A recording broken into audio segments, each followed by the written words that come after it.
Welcome to the Southampton Village Planning Commission. This is actually the March meeting, which we're having a little bit early this this time. Our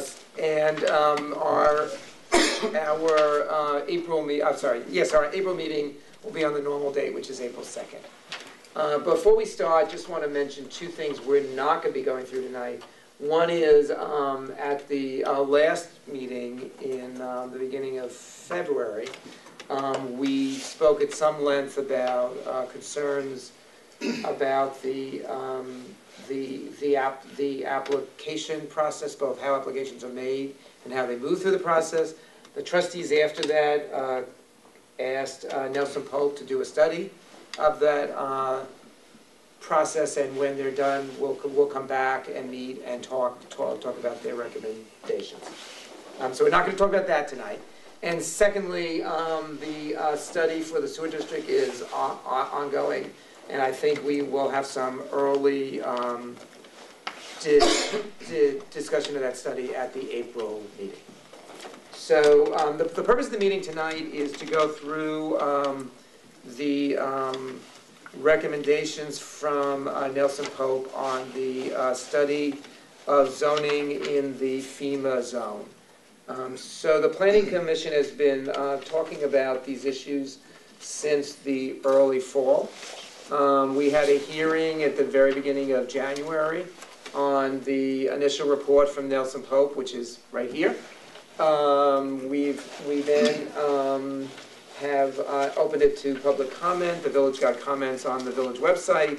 The Southampton Association has been particularly helpful of submitting comments, I think twice now.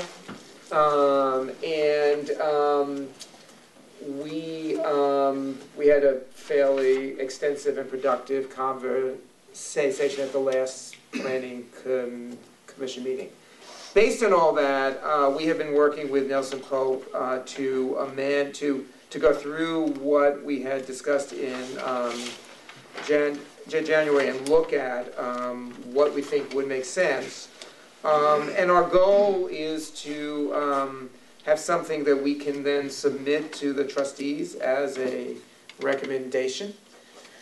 The trustees will then, as always, have public hearings. And if this is like the zoning that we've done in the past, both on the smaller lots and in the village center, there will be further changes made in reaction to public comments at those meetings. So this is sort of, I think, in some ways, the first step to begin the formal process. So I think, which I would not normally do, I want to go through the report, because I think it's going to be helpful. And just to, so when we dealt with the smaller lots, the context that we came up with, which we then followed in the village center, was to do form-based zoning, where we would try to control and guide development through a number of methods rather than one method, which is probably how our zoning most contrasts with many of the other towns or the villages on the East End. So in the small lots, we moved to controlling zoning both by overall size in that case. Secondly, through side yard, front yard, rear yard rules. Third, by instituting a pyramid law for the first time. And then when we got to the village center, we actually applied many of those same ideas, obviously in different form because the buildings are different, but we use the same ideas. And as buildings start to emerge over the next few years, I think they will look much more like the existing buildings on Main and Jobs and less like the buildings that came afterwards on Windmill Lane and Nugent Street. So when Nelson Pope started to look at the area that is now impacted by the change in FEMA rules, which has been very dramatic in recent years, and they looked at the current village zoning, I think the thought they had was the process and approach that we had used in those cases would be a helpful model for this case. And what was particularly striking is, really, I think for historic reasons more than anything else, in that area, there were actually very few zoning constraints. So if you looked at the smaller zones versus the large lots actually have astonishingly few zoning constraints currently. And that has become much more of an issue now in the FEMA zone, where buildings that were raised maybe 4 to 5 feet are now, in the most extreme case, will have to be raised 17 feet. So it's a really different context. So on that, that was the basis that they started with. And they did a pretty extensive study of existing houses in the area to look at both what historically had been built and then what had been built in more recent years. The Planning Commission did a site tour of our own, where we gave some examples to the consultants of what we thought were both good and bad examples of houses built in that zone.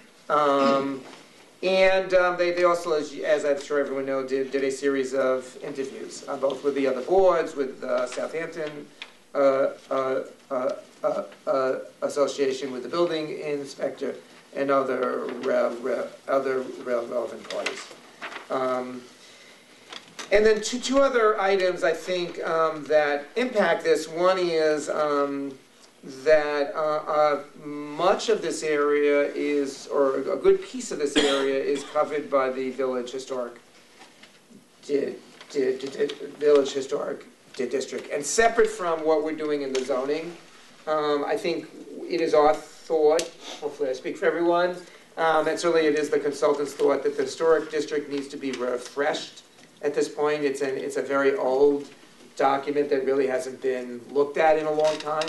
And beyond the issue of whether or not the boundaries now make sense, in the clear light of day 20 years or so, I think, after it was first created, there's also making sure that the mechanisms in the Historic District are really working. So that's one thing that I think became obvious as we looked at the FEMA zone. And the second is, we're very conscious of the moratorium that was imposed by the trustees and the new need to move fast so that we don't stand in the way of people being able to go forward and build. So given all that, I wanted to go through what the recommendations are currently. 17. Yeah, well, one by one. Just seeing if there's anything else we need to talk about. I don't think so. Okay, so these are the recommendations. I'll go through one by one, and I'm not going to read everything, but just to go through, because I think they're all important. They all really flow together. So the first one is. What page are you on, Paul? I'm sorry, page 17. I apologize. Yeah. Yes. So the first is really setting the mean ground level. That the average elevation and natural ground level prior to any excavation or fill being placed. So this is to address an issue I think we've all seen, which is sites being filled, then a survey being done, and then everything being measured with where the site is after the fill is put into place. So this would be based on what the site was before any fill was put into place. And I think that's probably the most important piece of that. And then the second is that the grade would be prepared and certified by a licensed land surveyor. Secondly, is to revise the height. And that is, and I want to be clear because we're going to, I think, end up talking a lot about that tonight. So that is the distance from the grade plane, which in this case which we'll talk in a minute, and then to the highest point of a roofed structure. Now, I think what you'll see, and certainly what is shown in the drawings here, is that with all the provisions of the new zoning, that is most likely to be the peak of the highest roof. So if a property owner wants to use the full height, they will have to, under this zoning, unless they have an extraordinarily large site, they would have to basically follow I would call a historic silhouette for the village, where the building sets back from the ground floor and then continues to set back the peak. And we'll go through, there are some exhibits in the back that show how that works. So really what we're talking about is where the peak of the roof is, not where the bulk of the house is. So on the other hand, a property owner could also choose, as some have in recent years, to do a simple modern house, but in that case, this height would never be reached, because under the new rules, they could never get that mass. So basically, your choice is either to build a new modern house that would be a lower house and fill out more bulk, or to build a more traditional house that could go higher. And so in a very subtle way, I think, it is an encouragement in that zone for people to build a more traditional structure. We're not making them we're not requiring them, but we're certainly encouraging them to do that. And then the concept we came up with, and we'll talk a lot about, because there's obviously probably more comment on this than almost anything else, was that, and let me maybe go to another, and then in the context of this. So the basic rule we think should be that the height is measured from what is called BFE, which is base flood elevation, and that will move from time to time, because the idea is if the zoning is going to survive, the only thing I think we can all be sure of is as climate change continues to happen, the FEMA zones will change. And so we're trying to use something that reflects as those zones change. So whatever the base flood elevation is, according to the FEMA map, plus 1 foot. And what the village has been doing in recent years is using BFE plus 2. That's 1 foot less than has been done in practice, although that's not in the code. And in the narrow lots, which we're proposing is lots up to 125 feet, or shallow lots, the height limit would then be 30 feet. And in the larger lots, the height limit would be 35. I'm sorry. In the narrow lots, the height limit would be 32 feet. I apologize. 32. And in the larger lots, the height limit would be 35 feet. 35. So the idea being in the larger lots, the height at the peak is not as important. And I'll come back. I know there's a lot of comments on these. I want to get through all these, and let's go back and talk about each of them. I think we talked about the grade plane, the grade plane level, which is, again, from now on going to be set by following the flood hazard maps. And the other thing with that would be required going forward is, it's a mistake, is that a surveyor would have to attest to where the flood hazard map, what the flood hazard map says. So we're not looking to the architect to attest, because we think the architect's not necessarily going to really be up to speed on all the FEMA rules. The surveyor would have to attest, and obviously would risk his or her license if they were not correct. The porch, we just, I think, for the first time trying to define a porch in that zone, which is an open roof structure projecting from the outside wall without window/glazing panels and any other form of enclosure. A terrace is an open porch without a roof. Front yard area is defined for the first time. And the side yard area is defined, which is the area defined by the side property line and offset the distance to the building parallel to the side property line. The other thing we're doing is to try to define lot coverage. One of the things we saw happening in that area is houses that between the house, the pool, and the tennis court, and the driveway had virtually no landscape area left. So we're trying to control that. And so the lot coverage shall include the primary and accessory structure footprints, the covered porches, all terraces, and all covered or partially covered second floor decks. So, front yard coverage. Maximum paving shall cover no more than 20% of the front yard, which may be increased to 25% for tennis courts. The reason we put that in, just maybe say the obvious, is in many of those lots, it would actually be impossible to put the tennis court in the back just because of the geometry of the lot and the FEMA rules. So you can get slightly more paved area for tennis court, but there are certainly existing houses built in the last few years where that same ratio is now 50%.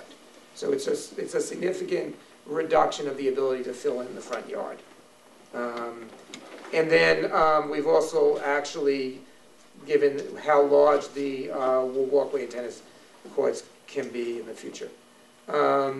Maximum paving on the side yards would be 50%, and the secondary side yard would be 10%. So again, it's an attempt to make sure that these lots are not all paved. Definition of standard narrow, shallow, and oversized lot. So a narrow lot we're proposing would be a lot is less than 120 feet wide. Right now, we think there are 5 lots in the zone that are covered by that. There's actually fewer narrow lots than you would think. Most of them, at this point, have had houses built on them in the last few years. Shallow lots, which are on the base side, is a lot within the FEMA zone that has less than 125 feet perpendicular to the front property line. Those are almost exclusively on Meadow Lane. Oversized lot is a lot within the FEMA zone that is greater than 400 feet, and a standard lot then is anything between 125 and 400 feet. I won't go through this unless anyone wants us to, but we've also proposed some standards for land survey so they all look the same, and also so that the surveyor knows what they have to give the village. The surveys now vary widely, I would say, in terms of the type and usefulness of the information that's put on them. And part of that is also to make sure, again, that they really reflect the current flood rules. Land planning standards, again, these are things that probably should have always been in the code, but we have a somewhat old code. There's sanitary system standards. Sanitary systems are covered with non-structural fill of no greater than 5% slope within 20 feet of all sanitary structures. Maximum area of site that can be raised. Again, one of the things that's really of concern to us is the amount of raising of sites that's going on, which has a big impact on the neighbors. One of the things we've talked about, if you raise your entire site, water, as we like to say, needs to go somewhere. And so what's been happening, and it's particularly obvious on Meadow Lane, there's some low-lying areas of Meadow Lane where there's constant flooding going on because sites have been raised, and the water then goes either onto their neighbors' lots and more typically onto the street, which then the village has to deal with. So, so in terms of the amount that can be raised, 25% of the lot equally distributed to each side yard cannot be raised more than 2 feet. So you would have to keep that very close to the current height. The front yard shall have a minimum of 20 feet of setback that's 1 foot lower than the street. So the idea is what you now will see often is what someone will do, it's very pretty, is they will have the driveway start the street and then go a very slow slope up. And while that might seem very attractive from a visual point of view, what that means is the site immediately goes up. And the impact of that is the street is immediately flooded. So this would require you to actually not begin to raise until you're, in effect, 20 feet into your site. And so the settlement, if you want to have a raised driveway, you can, but the settlement would happen on your site, not off your site. Side yard slope would be established by the 12.5% rule of flood area shall not exceed 10% of slope. And again, we are requiring an engineer to opine to all of this.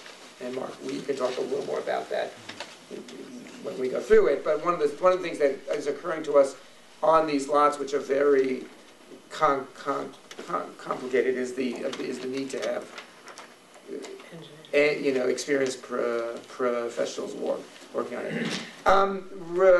Retaining walls. One of the other things you'll see in newer houses on Meadow Lane and Gin Lane, certainly more than anywhere else in the FEMA zone, is retaining walls right at the street.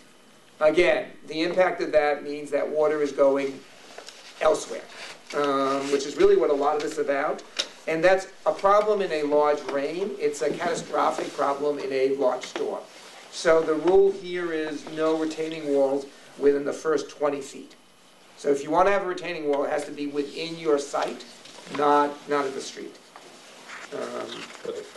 Right, now again, again, I think say the obvious, but we need to say, you can always go to the ZBA and get a variance if you think there's something unique about your site that does not allow you to do this. But these are the rules that the ZBA would have to work with, and they would have to decide there was some reason you should be exempted from that. Minimum roof pitch, I think very important, and really, one thing we heard a lot in the hearings, and I think from everybody, is the importance of architecture in Southampton and what makes us really distinct. So a minimum roof pitch of 8 on the horizontal and 12 on for vertical, so it basically requires your roof to go like this, as opposed to the the roofs now that are very shallow. And that allow much more bulk. Permitted encroachments in the sky plane, cornices and eaves up to 24 inches on the first floor and up to 12 inches on the second floor. The dormers are now limited in size. Again, one of the things we're seeing is dormers being enormously oversized. I think Victorian architects would roll over in their graves if they saw some of the size of these dormers, or quote-unquote the dormers. So we're now putting a real size limit on them. Dormers should be no greater than 8 feet each, or taller than 6 feet. And then facade articulation. One of the things that we started to do first, to some extent in the smaller zones, that we may revisit and do more of it, and we did very much in the village center, was to require facades to be broken up. And that's one of the major things there. They have suggested, so no front facade plane to extend more than 50 feet in width. So that without a change or break of at least 4 feet. A chimney or another permitted encroachment is not considered a break. So it has to be an actual break of the facade. No side-face facade plane shall extend for more than 30 feet in width without a break. And again, very much because of the impact on the neighbor.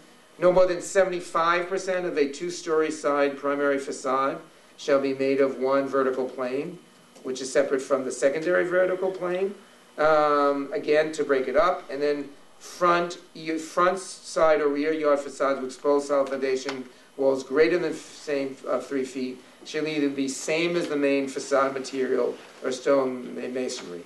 So what we're trying to avoid is what you see in some areas in FEMA zones where you basically have houses on stilts, which is really not historically what we've really had in Southampton. So then, and I want to talk a little bit about this because I think we may go a little broader than this. So, so one of the things we've heard a lot about in the hearings is concern that as the FEMA rules get enforced and as insurance companies in particular make homeowners conform to them, that someone who has an older house will have to tear it down because they will not be able to comply both with the FEMA rules and with the new zone. Because if the FEMA rules would require you to just lift the house, you would then have a house that was not in compliance. So what we are going to recommend, and in this report they talked about houses that were pre-1940. I think we should talk about whether it should be any pre-existing house, that you would, when you raise it, you would have to show that you had moved it to the place on the site that was most in compliance with the new zoning. Understanding you could never be 100% in compliance, but if you're going to go to, once you've gone to the cost of getting the house raised, there's not that significant a difference to move the house. And we're also talking in the FEMA zone with homeowners who are, in most cases, going to be able to afford to do that. So you would move the house to place it in the place in the lot that is most in compliance. So if you had a historic house that was right at the edge of the lot, and you really see that in particular on Gin Lane, where houses, because of the way, you had a estate, I would say, that was in existence originally, and then it was divided to 3 lots, and so one of the houses, just for historic reasons, ended up at the edge of the lot. What we want is when you have to raise that house to meet FEMA, you would move that house into the center of the lot. So you wouldn't have a case where a neighbor would suddenly have a house that had been next to them forever, but suddenly is now 17 feet higher than it ever was, which you would otherwise have to do. So you would move it to as close to the center of the lot as you could physically make it. I think the other thing we would recommend is that, and this is the one area where we really, in the FEMA zone, got into the sort of historic issues. Any home that exemplifies local character, such as having been designed by a significant architect right in 1920, should be designated by the ARB and trustees. So one of the things we're seeing, certainly in the FEMA zone, we could certainly talk about what's happening elsewhere, is there are a number of homes in that area that everyone knows are interesting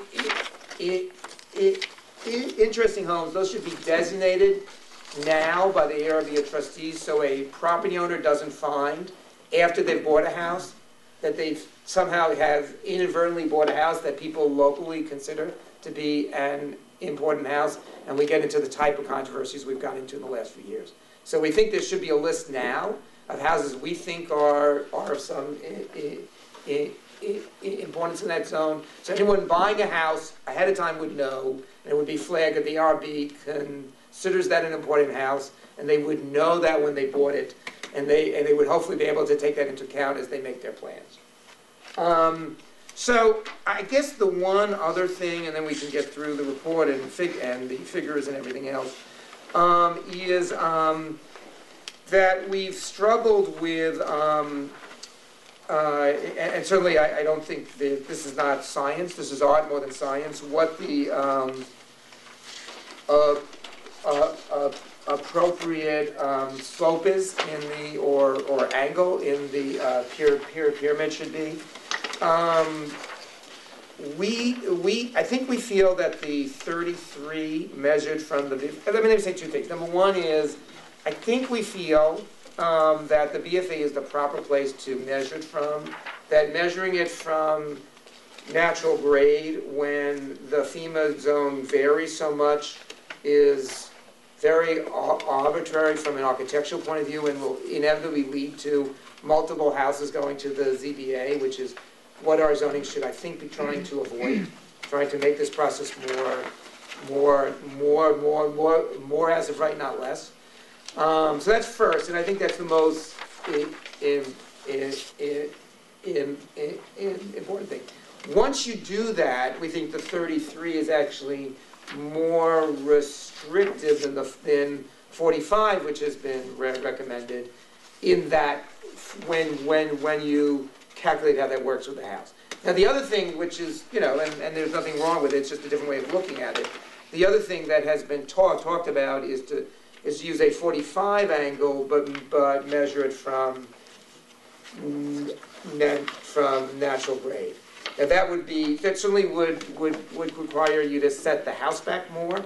But again, I think we're somewhat troubled with the idea of using natural grade in an environment that's so fluid, where natural grade on some sites mean you're only 6 feet, on other sites you're 17 feet. It seems to us just gonna get very, very, very complicated to try to do. But again, that's art, not science. These are not set rules. I think that's whatever the trustees think makes most sense at the end of the day. So what is in the back, just as I think you all know, is just showing how these rules play out. The first is just showing how it works on the footprint. Second, which I think are to me the most important drawings, are showing how these rules put together start to shape a house. And so if you look at Exhibit 4 and 5 that show how the 33 works, and what you see by that is you start to set back. You have a first floor, then you have a second floor that's set back from that, then you have a roof with a pitch that's set back, and in these cases, on these bigger lots, you do reach the full height at one point, literally at one point, which is very different than what we're seeing. And then Exhibit 6 shows really up close how these rules come together in terms of front yard, side yard, and the pyramid rule. And then Exhibit 7 shows how the facade articulation changes the shape of the house. And the same thing with Exhibit 8. So I'm sorry to take so much time. That's a very rapid going through the report. What I would say is that I think when these are all put together into one, that what will emerge is in most cases, a house form and size and scale, which is much more in the historic context of the village. But on the other side, I want to stress, if someone buys a lot on the ocean and pays $25 million to buy a lot, and they want to build a modern house, they can. And what that means is they'll have to set it back quite a bit from the street, they have to be set quite a bit from the side, and they won't be able to come to the height that they would otherwise come to, but that's a choice they can make. So we're not trying to stop someone from doing whatever type of house they want, as long as they stay within the envelope. So, first the planning commission members, did I miss anything? No, I think you did. Okay. Okay. I just had something Yeah, on sorry. the, Yeah. no, that's okay. Yeah. On the historic. Yeah. And then we want to loosen that a bit from 1940, but I was thinking the ARB and the trustees would designate. I think an historic preservationist maybe should be included in that group, if necessary. Yeah, no, I think that's going to be next month when we meet. I think Okay. Nelson Polk's going to have some, Okay. thank you for bringing that up, for some recommendations in that area. Okay. Yeah. I think they did a very good study. Nelson Polk. Going back to the various points, I think that on the mid-ground level, and we just received this just a couple of days ago. Right. We had an opportunity to discuss it. But I think on the mid-ground level, I think that the calculation should be also could be 50 feet on either side of the property and take an average, and not just the property. You see what I'm saying? Okay. But, And how would that change Is that it? a formula? change the formula so that instead of taking an average grade just in front of the property, you would take an average grade of the property, but also from, let's say, 50 or 100 feet on either side. I see what you're saying. So you have more. Right. constant- So you can't pick just one point. Right. Okay. Right. I think that on the grade plane level, Yeah. here it's suggested 1 foot vertical offset. Now the New York State Building Code right now requires 2 feet. It's 2 feet from the natural grade. So it's not, it actually doesn't apply here, just to be clear, from a legal point of view, because I think people get very confused. So New York State law, what it literally says is, whatever the natural grade is, you have to have at least 2 feet. And that's how, I think, in the start, so that's how this whole thing started. So the village applied, which made perfect sense. Whatever the grade is, we're going to require 2 feet, right? And that's why you see it in so many codes, because it's state law. What the village then started to do, which at first probably made a lot of sense, was we're going to treat whatever the BFE is the same. Which is not what the law says, but made logical sense. The problem is when you started with FEMA that was 2 feet or 4 feet, that made sense. With FEMA of 17 feet, it seems not really relevant. So the reason for the 1 foot is when you have the base flood elevations that now exist in the FEMA zone, Right. that natural grade rule actually has no meaning because you're already significantly above Okay, natural grade. I'll check it again, but I believe though that the New York State Code requires 2 feet of freeboard above the base flood elevation. No. Okay, so we'll check It's it not. out. We'll It's check not. it. Yeah. It's We'll not. check it out. Yeah. We'll check it out. Yeah. But I think that here there should also be an opportunity that if somebody does not want to go have any freeboard and he wants to keep, let's say, to the base flood elevation, that they should also be able to do that. That not every structure wants to raise higher than what's Which required. means they didn't want to use the foot. Right. They can always do that. This is a maximum. I think it needs to be clarified. Okay. Needs to be clarified. Well, I wonder if you can clarify for the public as well, the distinction and how these are applied, the mean ground level and the BFE. The reason I say that is that the BFE is where we start measuring the height of the house, Correct. and the mean ground level kind of seems to lose significance at that point. Correct. Yeah, it does. Correct. So I'm wondering if you The can mean grade kind of- level really is only, that's a very good, so the mean grade level now is going to affect your yards in effect. So for example, the mean grade level, then you have the 20-foot setback before you can start to raise. That's right. That's where the mean grade level is going to make sense. On the side yards, the same thing. Right.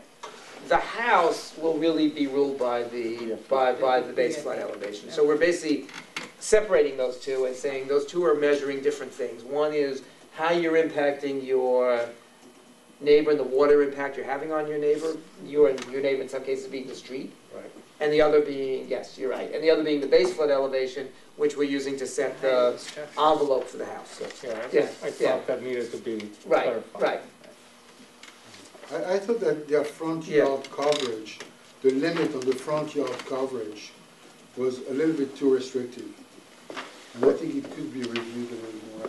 I don't know if there is such a requirement to limit. It's actually very similar to what it is in the other zones. I think this was actually somewhat of a miss, because it never really mattered before. Because you generally, if you look at historically, these houses were set way back. There was no tennis courts in front. That's a post-war idea. And there was basically, you had a fairly small driveway. So, Right. so historically, there were no front yard rules here. This is very similar to the front yard rule we use in the rest of the village. But I think it's. And what's different here really is we're allowing more because we're allowing the tennis court to occur in front, because we know in the FEMA zone that's likely to have to occur. Right, but I think that here there should be some relation with the width of the lot. I don't think that it's to make the same rule across the board. For all I size think lots. for the front yard, if you have a house that's over 400 feet, Should be changed. it should be changed. The front yard is not the same. I'm not sure, I hear you. The problem is, I think the whole idea is that you want to restrict the ability to take a front yard and make a lot of it, I mean, it's also the idea that you're trying to limit impervious surface, Right. right? Yeah. And that's what this is doing in large part, is it's really making sure that the majority of your front yard is going to be not impervious surface. That's Right. really what this is about. And so whether your yard is this width or this width, you Or still, pitched. or pitch, I think in any case, you want to make sure the majority of the yard, and that's really what this is about. Yeah, The so majority of the water yard is flows. not covered with Yeah, so the water flows. Yeah, but the driveways, tennis The courts, storm drainage. garage buildings, everything else. Correct. But the storm drainage can be handled with dry wells, with other ways to do it, with storage underneath. Mark, I think the problem with that honestly is, I think that's a variance issue. We're trying to make this simple. So the idea is we're gonna have a Right. simple rule. If you think you have an extraordinary yard and you shouldn't be ruled by the 20%, you can go and get a variance. You're never going That's to right. But And I think it's gonna be very hard to You're never get, gonna get it. but the idea, but to try to say we're gonna measure it by the width of the yard gets incredibly with the lot, complicated. With the lot, sorry, it gets incredibly complicated. It could be the same. Because it's gonna differentiation that vary you have. lot by lot. Yeah, but if you have a lot, let's say up to 200 feet, it's that percentage. If you have a lot between 200 feet and 300 feet, It's another. Why should you be able to cover a more higher percentage of the lot? You still have the Because the same house issue. is not, the house is not gonna be, That's That- gonna be good. you see, you're gonna have a lot more yardage. Not necessarily, depends on But the it's house. 25% of the coverage, so. It's like the a lot coverage, larger- right. Larger, I actually, I tell you, I don't know of any zoning code that works that way. I really don't. They don't work that way. I mean, there is a front yard coverage. It doesn't vary with size of lot. It's a front yard Same way here, coverage. Brian, Yeah. okay. I mean, I thought that also that retaining wall standards of 20 feet is really not very practical. It's gonna send everybody to the ZBA. Because, Because along They Meadow all Lane, belong. you're only gonna have 20 feet. what do you mean you only have 20 feet? You don't, it's gonna be tough to get the 20 feet before you put the retaining wall from on that 3.3.3. The houses are set back a lot more than 20 feet. No, but the Yeah. retaining wall, Yeah, but the houses are set the back. what, retaining wall 100? is gonna be for the septic systems and for the, Right, so you're gonna have to put your septic systems, In your driveway. yes. The septic systems Yeah. are gonna be sent, towards the road. right, that's, So, because they have to be above, 3 feet above the Right. water. right. So, in our case, I think that Nelson Pope maybe should review the practicality of the 20 feet, so Okay, everybody what do you doesn't think go. it should be? What do you think would be more practical? I think it should be close to maybe 10 feet. No retaining wall should be more than 10 feet. 10 feet buffer, and then a retaining wall for the septic systems. okay. Because they're all gonna be there. They're all gonna be very close to the road. Well, The it makes idea is to sense. try to It get makes them sense for the septic back. systems. Yeah. Right, But I okay. mean, if 10 feet attains the same purpose as far as. That's what we need to flooding, find out, yeah. right, okay. Right. And then I thought, again, I thought that the angle, the 33-degree angle, there could be a formula with the width of the lot. All right. I mean, I think- You know, one general comment I would make, the building department's having enough trouble trying to enforce the law as it is, to make it, I mean, one of the things I think they were trying to do is deal with the reality of a small village and make these rules reasonably simple to apply. Let me ask you a question. What is the impact on what we're trying to achieve by using a 45-degree versus a 33-degree? Well, it is the pitch of the set of the How setback. the house, Yeah, it actually has no impact on height, by the way, it turns out. It doesn't? If you, no, actually, when we did the examples, at the peak is the same. Now, if you took it to grade as opposed to how BFE, could it be would, the same though? because you don't get there. You just don't get there. So, in either case, assuming you use BFE, it's different if you use natural. Right. But assuming you use BFA, either the 45 or 33 doesn't affect, because in either case, you literally are only getting to the peak in one spot. Right. You can't do what we've seen recently is these roofs that come out to the full height in all the places and reach that height. You could do that by bringing the house down. So if you went to, a total of 40 instead of 50 feet, you could get that big roof. Right, you just have to bring it down. But what the 45 does is basically is a faster setback of the second floor. The 33 is the fastest. Sorry, the 33 is a faster setback. Now, if Alright. you took the 40, So what it other, encourages is. right, now what other towns have done, or villages have done, the East End, is they've done the 45 from grade. That's why you're That's seeing, restricted. that's creating what I call the Sagaponic house, Yeah, the flat. which is the classic flat roof, very simple house. Because if you do the 45 from grade, basically what you're forced to do is to fill out the lot Right, as low as you can. right. That's what happens. So it's what a lot, and actually what's interesting is if you look between Southampton and East Hampton on the ocean, almost every house built since 1980 is exactly that. It's almost impossible to find one that's not, and that's why.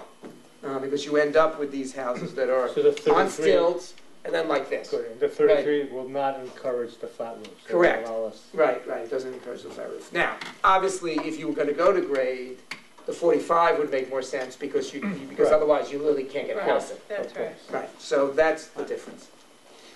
Also, one Yeah, And it's 10 feet high, right? It's the, Yeah, from yeah, the DFE right. 10 feet, then you go 33. Right.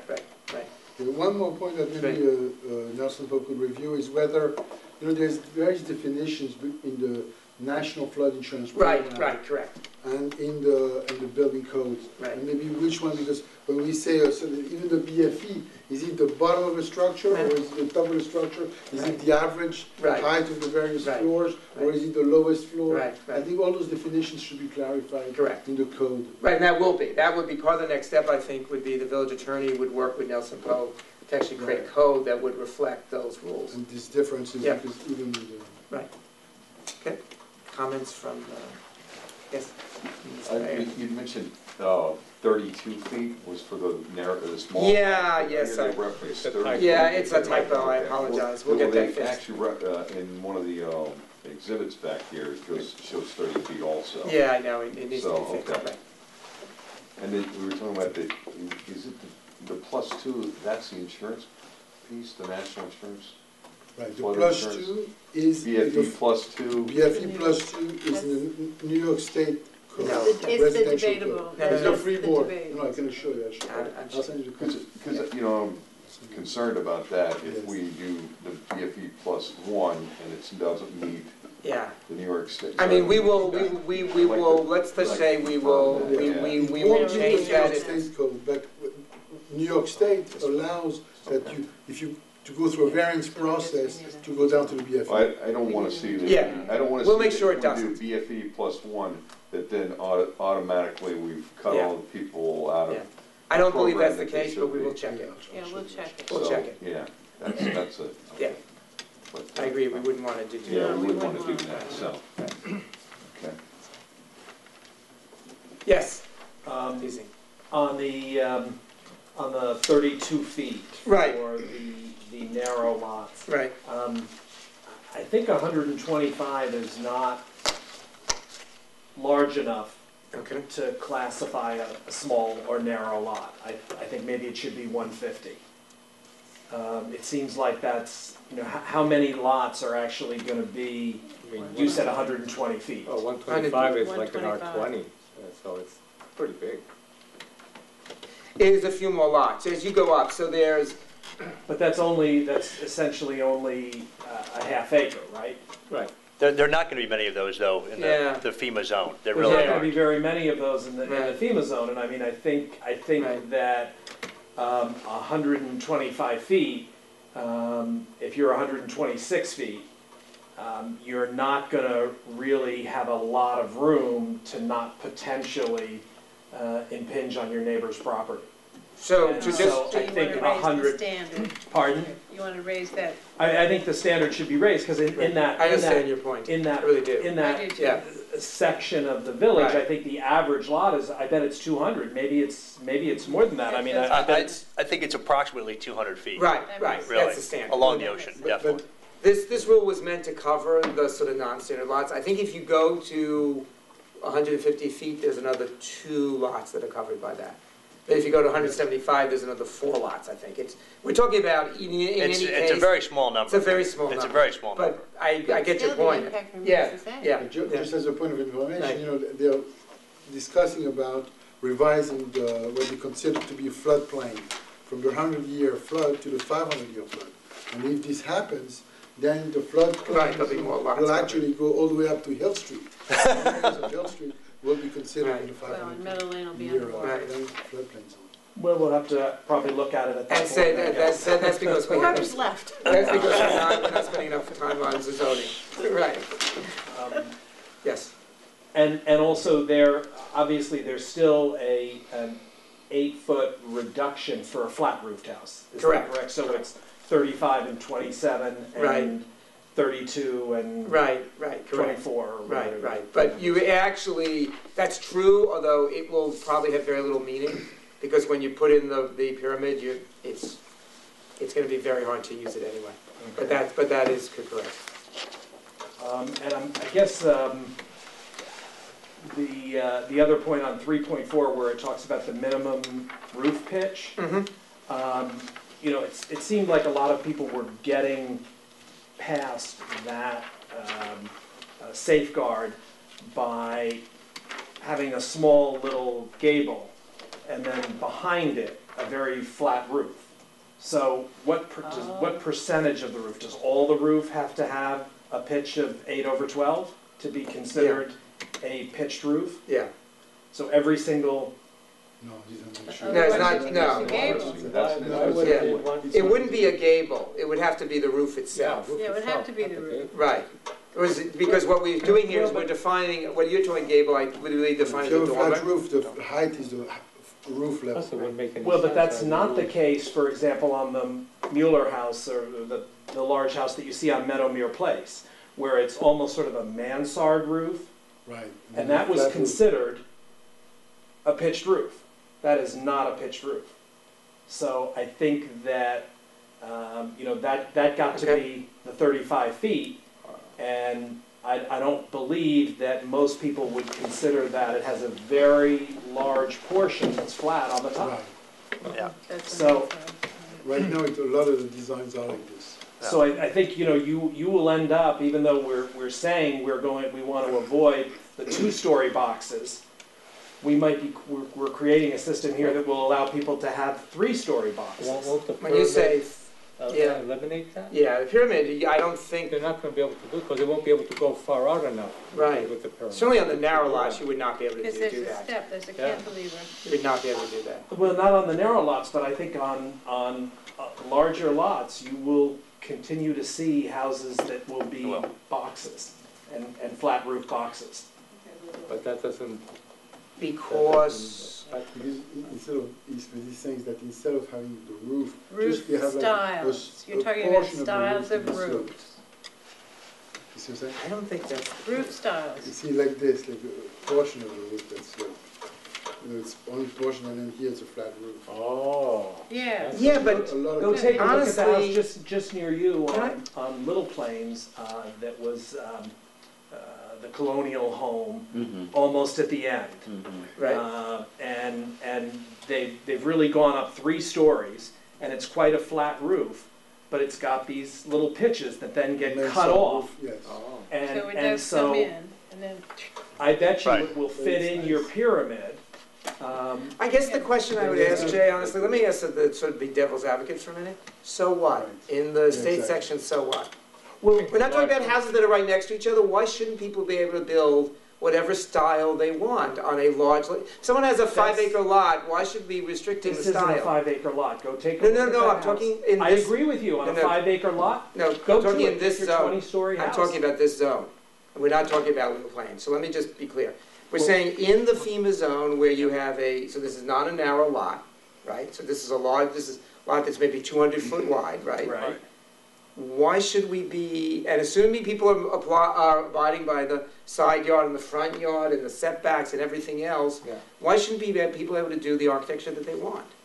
I mean, whether I like it personally is maybe a whole other story, but I think, I just want to separate a little bit, I get your point, and we but need it's to look at dead it. end to bulk Is I though. wanna, but again, I wanna separate between trying to control houses we like or don't like versus houses that have a big impact on their neighbors. So if someone on Gin Lane wants to have a house with a mansard style roof instead of a roof like this, and they've complied with every other rule, so it's set back away from their neighbors, Yeah, that's why is that? I'm not saying you're wrong, I'm just saying, my devil's advocate question is, why is that our concern? Why is that a zoning concern, as Well, opposed to an because aesthetic concern? even in a 200-foot wide lot, Right, I think a 3-story house is gonna have a privacy issue or an impact issue on a neighbor. but when you say 3-story, this is not, under these rules, I'm not sure that's getting you a 3-story house. It might get you a bigger roof structure, but it's not getting you necessarily a 3-story house, yeah. But I think this, Yeah. what he's trying to get to, though, is Yeah. the fact that you're trying to differentiate between a peaked roof and a Right. flat roof. Right, But, if you have a house where over 50% of the roof is flat, and then you've got, 40% of the roof on the edges peaked, right, you're sort of playing with the rules. You're getting up to then the maximum height, because you're saying, well, I've got a peaked roof, but in actuality, there's a good percentage that's flat. And under the flat rules, you'd have to have a lower house. And more bulk. And because But- it's a volume issue. I right, mean, but you would still be set back in all the ways you need to be I understand, but you were set back. saying, you were making the point that there are a lot of houses from East Hampton now that Right. all have this certain Right. look to it. Right, right. And I think you may still be Okay. getting that, because people want the volume. They want to build, as large a house as they can do, and that's one way to do it. Well, they're not gonna be a box though, right? Right, it's not gonna be a box. No, though. I understand, but the problem is I there- think there's I a- wanna be very careful how we Yeah. characterize it. Yeah. So under these rules, the second floor could not be, I mean, when we're talking box, which is what you're seeing in East Hampton, you have this, right? It's a box. Right. Under these rules, it would be this. A wedding cake. It's a wedding cake. You have to set back Right. the second floor. I So you're understand, not yeah. getting a box under any circumstance. No, I What we're understand. talking about is, if you're trying to get the maximum bulk, which I'm assuming every single homeowner is trying to get these Trying to days, get, right? yeah. That's what that's what Exactly. we're assuming. Yeah. You don't meet many who are not trying to get the No. maximum bulk. So assuming you are, you're gonna have no choice but to set back. And so the Yeah. roof is gonna be cannot be, which I think is what you're talking about, Meadowmere, the entire structure. Right, So no, I think- understand. I think part of what you're reacting to, unlike on Little Plains, is the roof is the entire structure and is basically pitched at the sides and then flat. In this case, the roof is not the entire Can't do structure. So if you look at the drawings, the roof is gonna be now a portion of the structure. And again, if you look at this drawing, if you wanted to What take exhibit this, say, exhibit 5, I'm sorry, well, 2 is the same thing. You know, just understand, you do have a structure that's gonna set back under any circumstance. So, again, my question would be, if you want, or exhibit 2 also shows it very well. Yeah, 2 shows Yeah. it really well. You know, I just want to be careful about sort of defining so clearly exactly the silhouette of every house, as opposed to allowing people to vary. No, yeah. And so what Exhibit 2 shows is, yes, you could then, once you got up there, you could make it flat, but let's be clear, you then have a roof that is set back, you know, if you look at the drawing in the middle, I think it shows it very well, you've now set back twice before you're getting there. So, but I hear you, I do hear the issue, certainly. I think we'd have to study and see if it has quite the impact that you're thinking, as the House on Little Plains, for example. Which again, that's this and then that. That's a block house with a, It's the entire house. it's the entire house. Well, and I with a think roof. you're also talking about making it simpler. I think you have to Right. have one definition of what a peaked roof is and Right. what a flat roof is. And if you're saying that in 10 years, the flood zone could extend back to Hill Street, then this might apply to many, many more houses and smaller lots. And it would seem to me that as a village, we ought to, try and really clarify that. Right. Yeah, actually, it won't be 10 years, it's The an permanent. amendment Yeah. that is right now being proposed by Permanent will FEMA. take care of it. We're actually getting, So if you say a Public, minimum roof, it should comments. say entire roof.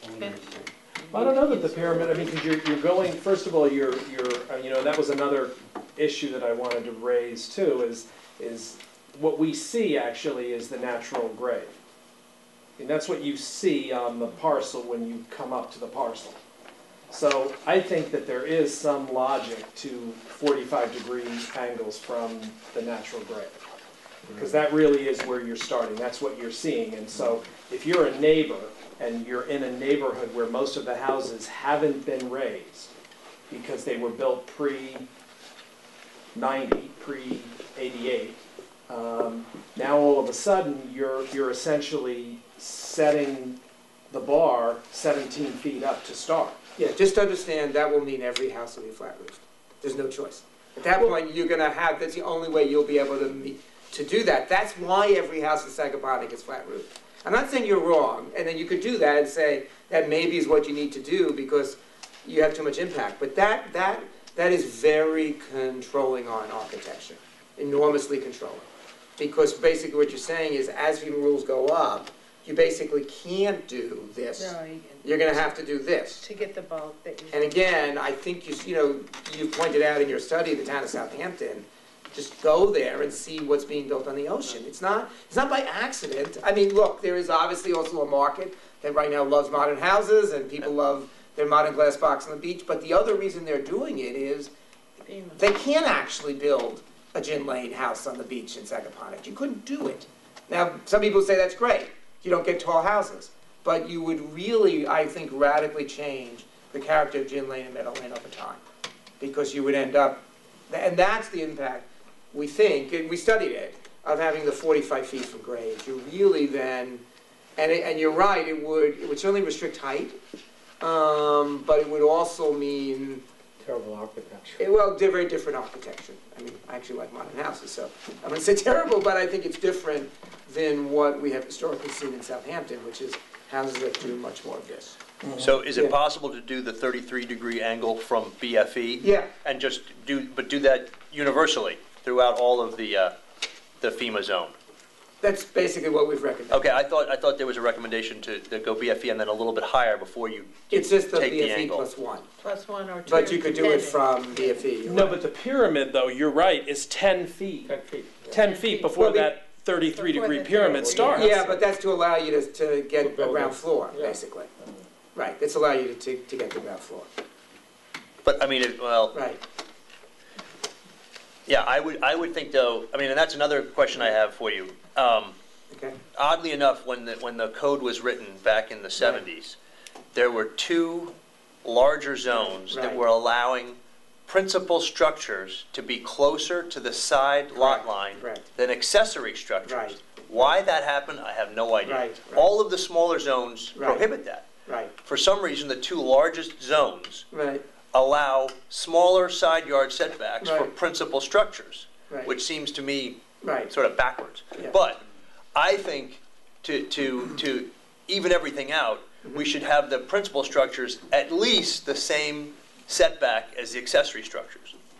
So for example, So that's what we're doing. That's- That's what that this is what we're says. doing now. That's what This this is what we're says. doing. well, so in the lots though, I mean, hey, I apologize, I got to look at this a little bit later, but Right. in the lots that are 60,000 feet or greater, but less than 80,000 square feet, Right, what page you on?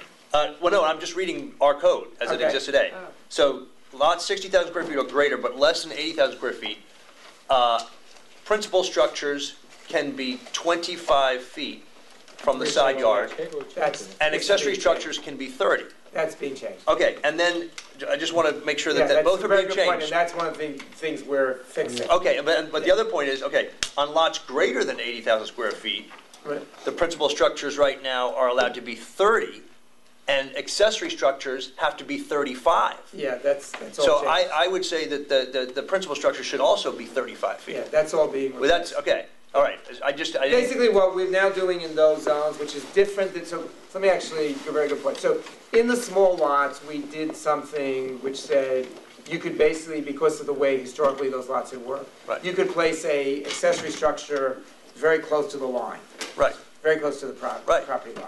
Yeah. Because historically, many of those lots were, it was a barn or a no, shed. exactly, a shed. And Yeah, they were yeah. made into a garage. So we allowed that in the small zones. Right, as Understood, opposed to the principal house. In the FEMA zone, what we're saying is you can't do that. Everything has to stay out of those yards. so Because we're in the FEMA increasing zone, the, we're very concerned about the flooding issue Yeah. and the drainage issue, and so you cannot build in those zones. Whether it's a principal or accessory is meaningless, you can't build in those. Yeah, it's on page Areas. 18. okay, thank you, because Yeah. I hadn't Yeah, had and time it is to one of read the this ahead of crazy time. things about the existing code is. To me, it was Right. done backwards, I was like, why Well, would it's the again, principal? it's one of the reasons. You can have a shed, but it has to be Right. further away than the main house, it makes Right. no sense. Right, and it's again why so many people end up at the ZBA or some other board, because logically, it doesn't work that way. Right. Everyone wants their accessory structure to be outboard of their principal structure, not inboard. Exactly, Right. exactly. So on page 18, you correct that? Yes, Okay, Pretty Yeah. much. I should have corrected Yeah. that back when I was on the board. yes. Would it be possible to see We got you back. the 33-degree plane? Yes. On a couple of examples? Because Sure. it's that starting from the property line, is that right? So you go up 10 feet at the property line. Right. You're at BFE. BFE to start. Right, Then you go up 10 feet. Right. You're already at 200 feet on either side of the property. but And depends from on the there, size of the lot, obviously. depending on the size of the lot, and then Right. you're going from there up 33 degrees. I'd Right. love to see how, Sure, sure. how How that big looks. that envelope and Yeah, I what mean, you can fit it's in there. basically, obviously shown in these exhibits, but we'll do it on a, It would be on nice a to And lot. compare it to, Street. and well, I'd love to see. We did do a one- comparison of to- on 45. on one, do a comparison Right. on one at 45 on the same piece of paper so you can see On natural grade, we did. natural grade. So I'd love to see that. Okay, That'd be I great didn't to- know you hadn't seen it, we will do that. okay. I mean, it's, Good. it doesn't, it basically, and it's most impactful, obviously, on the narrow lots, but the 45 in natural grade and a BFA 17, you're building a flat house. municipality. There's no choice. Because you can't get anything else in. Yeah. On the bigger lots, it doesn't have as much, so if you had a 5-acre lot that was, 300 feet wide, the 45 feet could work, because it doesn't really have the same impact, because you have enough space. But on the narrow lots, you would end up with all flat roof houses, there's no choice. I mean, it just seems like it's another way of making sure that people get more in the center of their lots. Because when you I start. think the problem with it in part is, there's BFE is gonna constantly change. It is. And so setting natural grade is making the zoning code anachronistic the day we sign it. Because if natural grade then goes to 18, it immediately changes. It's not, in the narrow lot, in most of the village, despite the 500-foot hose you're gonna have a grade that more or less stays the same, and over time, the impact should be the same. But if you use natural grade, over time, you're gonna get very different things depending on where the FEMA zones move. And that's what we were trying not to do, is to say whatever the FEMA zone is, let's use that as our measurement, so that the zoning doesn't have to be revised every 2 years. Although, Right. It's a lot of fun, but I'd like to put the zoning in place for at least a while. So seriously, that was the thought, that you really, once you do natural grade, unless you're willing to say we're just gonna have flat roof houses, you would have to redo it on a constant basis. Because the FEMA zones are gonna move around. The FEMA zones are gonna move around. So, but we'll show that. Yeah, and I just would be interested in your thoughts. I mean, every other municipality out here does have an absolute measuring. Right, sea that level. I would say is pure art, and that's a decision I actually would more or less leave to the trustees. That's whether or not you want an overall limit. My only comment, again, and I understand the arguments for it very well. My only criticism of that, I always think back to, there's this book that was published of Hampton's, I think it's actually Houses of Long Island from the 1890s or whatever, or 1920s or whatever it was. It was, yeah, Gary Lawrence's book. It's a great book. And one of the great photos is Southampton, like 1925, right? And what is that picture? Enormous tall houses, because there was no landscaping. So literally, it's a planet of enormous tall houses, many of which have since been torn down. Mm-hmm. Probably half of those houses don't exist anymore. Right. So we have always had a historic context in the village of large, tall houses. Very large. Not all of them were large lots, but many of them were. They were yeah. pretty large. No, So I just think, particularly on Gin and Meadow, that has been the historic context. So I'm not saying that 42 is wrong. I'm not saying it's wrong to set a height limit. I just would sort of caution, unlike, and literally, and I'm sure it's true for many people in this room, when I was a kid, you would go from Southampton to east to, I guess, the Georgia Association, Wayne Scott, there was like literally not a house in the ocean. Yeah. So, I mean, so, other than East Hampton and Southampton, you never had these issues in Watermill or Bray, Champion, St. Ronnie. They were all farms. Yeah. So we have a sort of context that's different. And again, if the trustees decide to put a height limit on, that's fine. But I just think it is not the same as saying in the town of Southampton, which really is a different place, gee, 42 makes sense.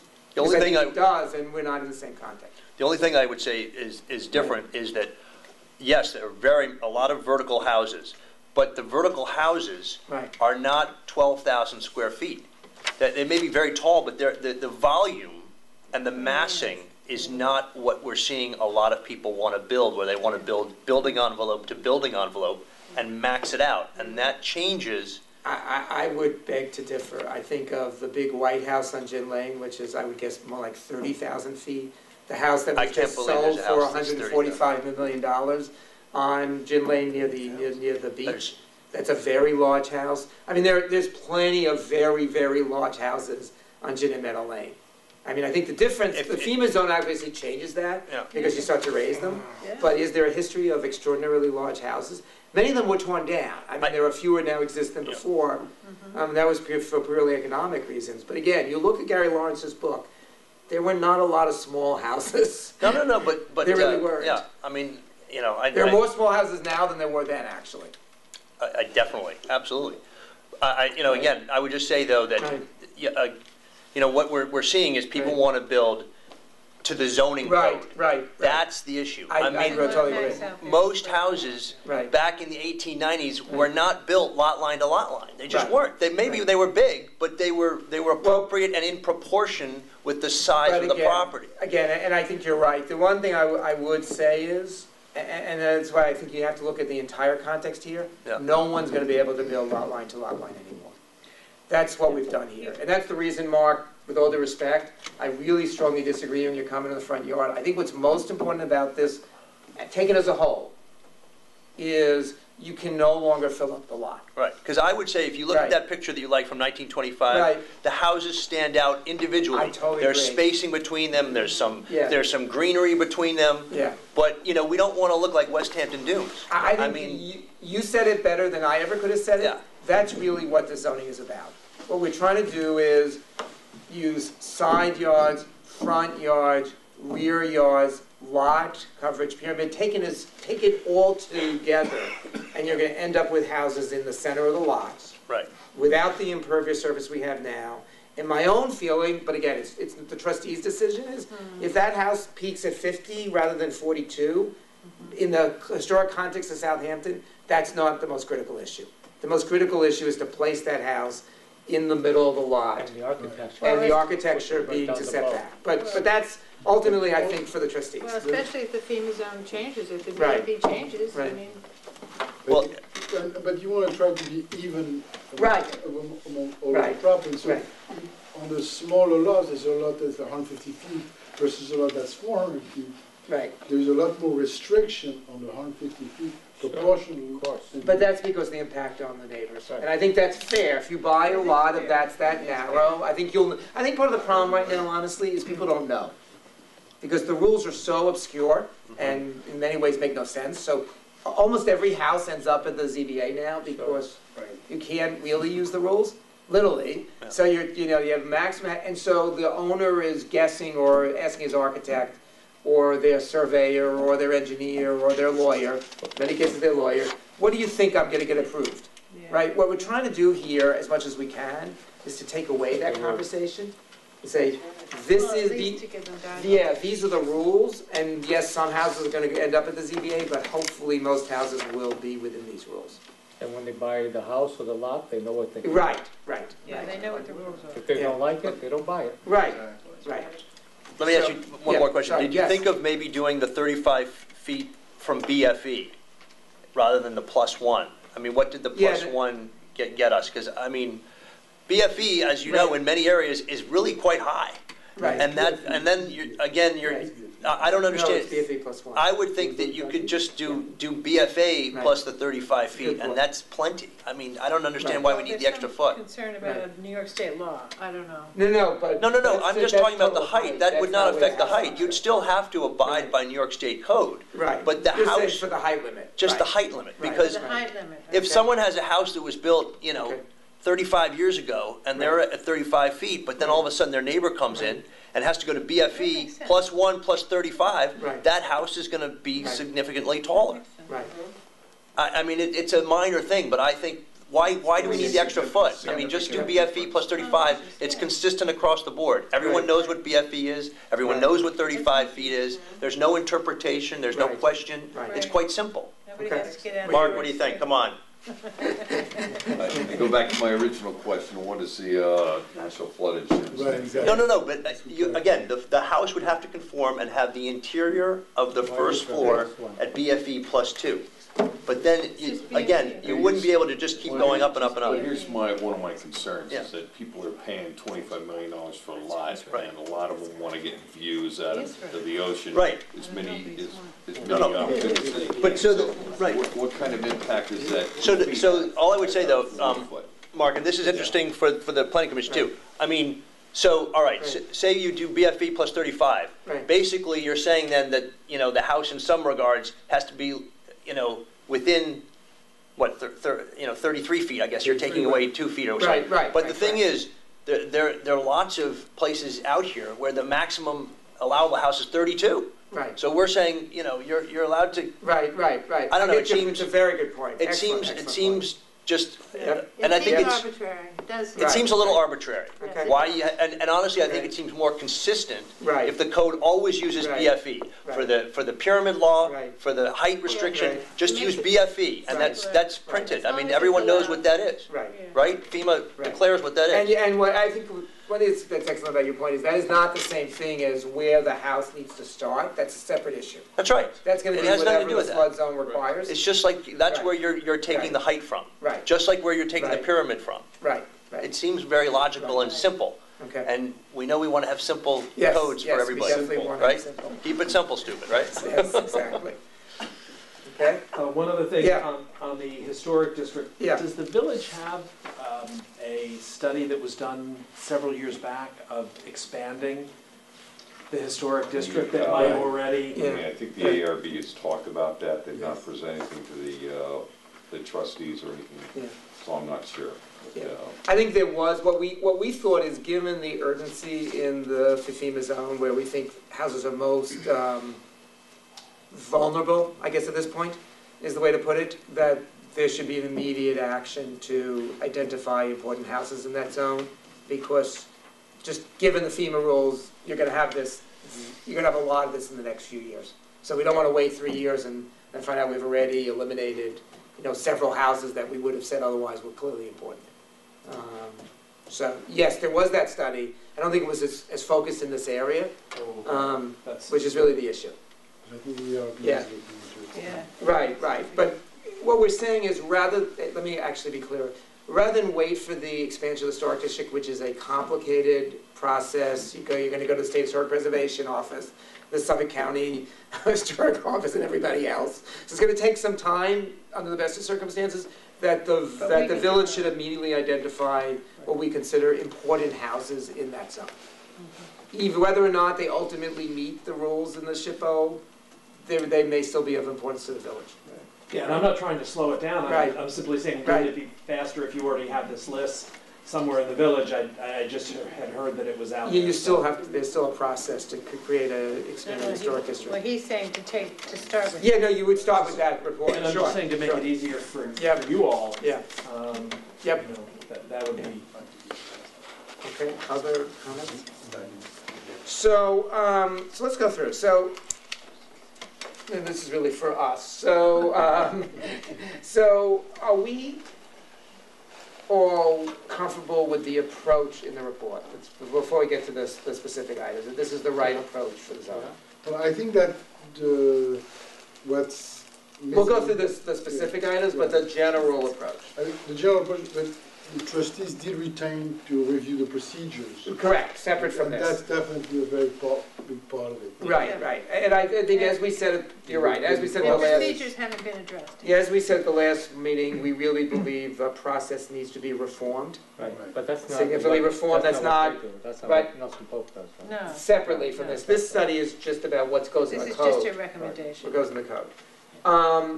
So would it be fair to say, and then I want to make a list of the issues we want to do a little more work on, that we want to move forward with this approach, and that there is a few issues we want to clarify. Right. One is, Small lot size. small lot size, I think we've heard, and I think if I'm reading, I think at least many of us think that's a good point, and we need to look at whether the small lot size has been set at the right point. Mhm. Okay. BFE. No, the BFE and the idea that maybe we measure from the BFE rather than BFA plus 1, Just to- or BFE plus 2, We sorry. have to change the 30 to 32. Right, we'll make sure the heights are correct. We will do drawings and get them on the village 45 website that and show the 33. 33 versus 45. Is there anything I missed? No, those are all these Yeah. serious Well, those are the big ones. Okay. And then the clarification of the codes. Uh, As to where do you actually measure. Correct, The correct, sorry. National Flood Yes, Oh, yes, Insurance yeah. Program. Yeah, we will clarify that. So, And then add the procedures. and right, in the process will come next. So are we, can I take a little poll? Are we saying we should go forward with this Aye. once these items are clarified? Yeah. Yeah. Okay? Yeah, sure. Okay? I don't know how y'all feel. I think we at least agree, okay? All right, so I'm gonna say we've agreed, we're gonna move forward with this. We're gonna clarify these items, bring it to the trustees, Yeah, it's very comprehensive. Based on that. okay? And I think, as happened in the others codes, we will clarify this as much as we can, but the trustees, just if they've done the process they did in the last few years, they're gonna do more of that, and you're gonna have more comments, and you're gonna have more comments, and hopefully by the end, we'll have, as we did on the other two, have a zoning that we're all happy with. The thing that we submit to the trustees, should that be posted online or? Yes, we will definitely course, post yeah. online. We'll do a letter that we all agree on, then post online, that Okay. everyone can read and comment on. Okay? Other questions, comments? Thank you, this has been really helpful. Thank you. Thank you.